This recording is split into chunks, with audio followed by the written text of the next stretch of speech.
నీ అడుగుల చప్పుడు కాని వినపడిందా ప్రదక్షిణం చేసేటప్పుడు మహాపాపం వేస్తారు ఖాతాలో.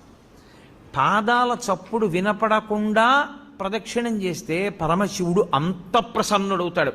శివాలయంలో ప్రదక్షిణం చేత వచ్చేస్తుందంతే శక్తి అంతా.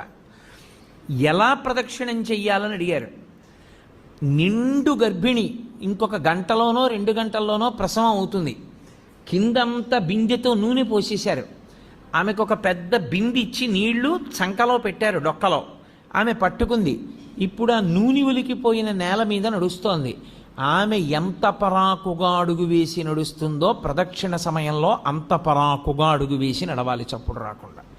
అదే ఉపమానాన్ని వాడింది శైవాగమం. యథాతథంగా మీకు నేను ఆ ఉపమానాన్ని అందించాను. అంత మెల్లగా పదఘట్టన లేకుండా తిరగవలసి ఉంటుంది. అందుకే అడుగడుగు ప్రదక్షిణం అంటారు. ఇలా